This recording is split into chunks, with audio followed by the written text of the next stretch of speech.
Welcome to Suman TV. నేను మీ నవీన్. ప్రస్తుతం నేను ట్రీట్మెంట్ రేంజ్ హాస్పిటల్‌లో ఉన్నాను. మనతో ఉన్నారు ప్రముఖ laser and laparoscopic surgeon doctor Kareddy Sridhar Reddy గారు. హాయ్ సార్, నమస్తే అండి. నమస్తే అండి. సార్, మొబైల్ మన నిత్య జీవితంలో ఒక పార్ట్ అయిపోయింది. యెస్. సో, మనం బాత్రూమ్‌కెళ్ళినా సరే మొబైల్ తీసుకొనెళ్ళి అక్కడే ఒక అర్ధగంట టైం స్పెండ్ చేస్తా ఉంటారు.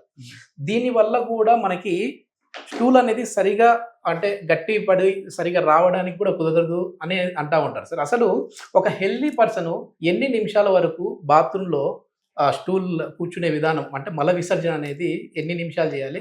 దీనివల్ల కూడా పైల్స్ వచ్చే అవకాశం ఉంది. చాలా మందికి తెలియని నిజం ఏంటి అంటే, ఇప్పుడు ఈ మధ్యన ఫ్యాషన్ అయిపోయింది. ఏంటంటే ఇంతకుముందు పేపర్ ఉండేది. సో చాలా మందికి పేపర్ పట్టుకొని వెళ్తేనే వాష్‌రూమ్‌లోకి వెళ్తేనే మోషన్ వచ్చేసేది.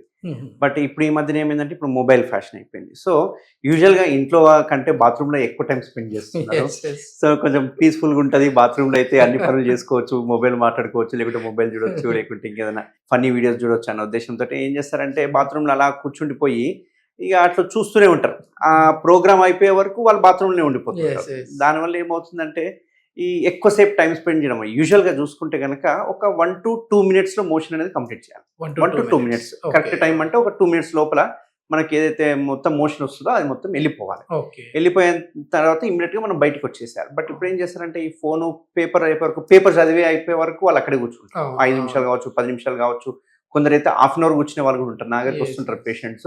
ఎంత టైం బాత్రూంలో స్పెండ్ చేస్తారని అడిగితే 20-30 మినిట్స్ చెప్తుంటారు. ఏం చేస్తారు అంటే ఫోను, మొబైల్ లేకపోతే ఏదో ఒకటి ఉంటుంది. ఇంకొకటి ఇంపార్టెంట్ పాయింట్ నేను చెప్పదలుచుకున్నది మీ మీడియా ద్వారా, మోషన్ వెళ్ళే ప్లేస్ ఏదైతే ఉందో అంటే కోలాన్ అంటాం కదా, పెద్ద పేగు అంటాం కదా, ఆ పెద్ద పేగు కోలాన్ అని, రెక్టమ్ అని చెప్పేసి, సిగ్మాయిడ్ కోలాన్ అని, యానల్ కెనాల్ అని, ఇవన్నీ ఏంటంటే ఒక యూ షేప్లో ఉంటాయి. యూ షేప్లో.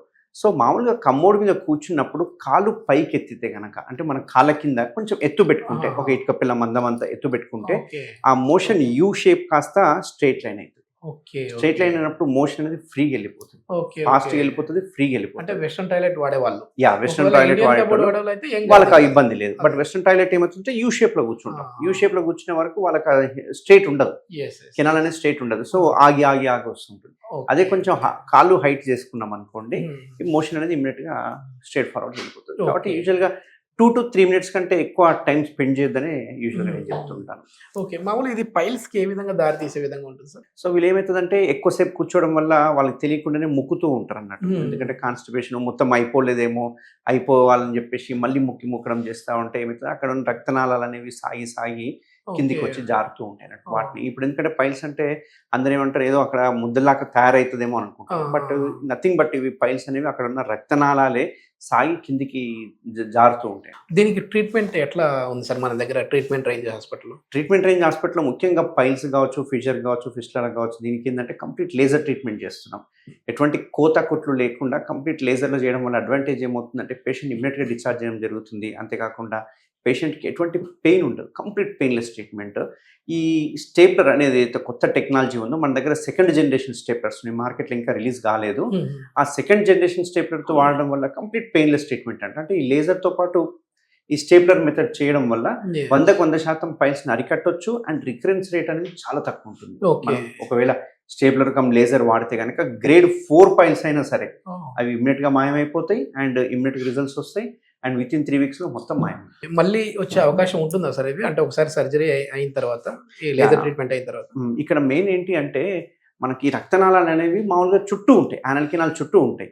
ఏవో 2-3 మాత్రమే అట్లా సాగి మెలకలు తిరిగి కిందికి జారుతూ ఉంటాయి. మనం వాటిని మాత్రమే తీసేసేస్తుంటాం. అవి కాకుండా మిగతా రక్తనాళాలకు కూడా మనం సెక్యూర్గా ఒక స్టేప్లర్ అనేది చేస్తాం. బట్ ఇలాగే ఇంకా కాన్స్టిపేషన్గా ఇంకా గంటలు అట్లే బాత్రూంలో, వాష్రూమ్లలో ఉండి ముక్కి ఉన్నారనుకోండి, మళ్ళీ వాళ్ళకు పైల్స్ వచ్చే అవకాశాలు ఉంటాయి. కాబట్టి హ్యాబిట్స్ మార్చుకోవాలి. నేను చెప్పినట్టుగా 2-3 మినిట్స్ కంటే ఎక్కువ స్పెండ్ చేయొద్దు వాష్రూమ్లో. హై ఫైబర్ డైట్ తీసుకోవాలి. నా పేషెంట్స్ నేను ఖచ్చితంగా ఒకటి చెప్తుంటాను, మీరు ఫుడ్ తిన్నా తినకపోయినా పర్లేదు, ఫైబర్ డైట్ కంపల్సరీ తీసుకోవాలి.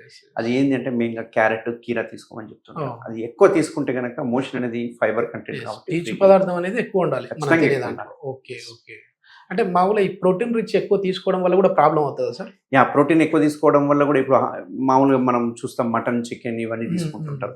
వీళ్ళు ఫ్రై ఐటమ్స్ ఎక్కువ తీసుకుంటుంటారు. అట్లాంటి వాళ్ళకి ఏమవుతుందంటే హార్డ్ స్టూల్స్ ఫామ్ అవుతుంటాయి. ఎందుకంటే అందులో అంత ఎక్కువ పీచు ఉండదు, ప్రోటీన్ కంటెంట్ ఎక్కువ ఉంటుంది. సో పీచు పదార్థాలు ఉండేది ఎందులో అంటే ఈ ఆకుకూరలు అంటాం కదా, Yes, లీఫీ yes. వెజిటేబుల్స్, ఆకుకూరలు లేకపోతే Fruits. వెజిటేబుల్స్, ఫ్రూట్స్ ఇట్లాంటి దాంట్లో బాగుంది. ఇప్పుడు ఈ మధ్యన చాలా మంది, అంటే నేను కూడా నా పేషెంట్స్ కి అడ్వైజ్ చేస్తుంటాను, కినోవా అని ఉంటుంది. కినోవా మీకు ఐడియా ఐడియా ఉంటుంది. యా, ఆ కినోవాలో హై రిచ్ ఫైబర్ ఉంటుంది, very high fibre. So quinoa తీసుకోవడం వల్ల మోషన్ అనేది చాలా ఫ్రీగా అవుతుంది. Okay. కాన్స్టిపేషన్ ఇష్యూస్ కూడా చాలా మటుకు పోయే అవకాశాలు. సూపర్. ఇది మొత్తానికి ఏంటంటే పైల్స్ వచ్చాయంటే ఒకప్పుడు వాళ్ళ వరకే, అంటే ఆ ఫ్యామిలీ మెంబర్స్కే కాదు అందరికీ తెలిసేది. సో ఆ సర్జరీ అయిన తర్వాత వాళ్ళు నడిచే విధానం కావచ్చు, ఇంట్లోంచి బయటకు వచ్చేవాళ్ళు కాదు, తర్వాత నియర్లీ ఒక 1 month వరకు ఇబ్బందులు పడేవాళ్ళు. కానీ అట్లాంటి ప్రాబ్లమ్స్ అయితే ఇప్పుడు ఏమీ లేవు. ట్రీట్మెంట్ రేంజ్ హాస్పిటల్లో వచ్చేసి లేజర్ ట్రీట్మెంట్ ద్వారా ఆ రోజే సర్జరీ అయిపోయి అదే రోజు మళ్ళీ డిశ్చార్జ్ అయ్యే విధంగా ఉంటుంది. నెక్స్ట్ డే నుంచి మళ్ళీ మీ యాక్టివిటీస్ ఏవైతే ఉంటాయో రెగ్యులర్ యాక్టివిటీస్ అవన్నీ కూడా చేసుకోవచ్చు అని చెప్పేసి డాక్టర్ గారు చెప్తా ఉన్నారు. Thank you. Thank you sir.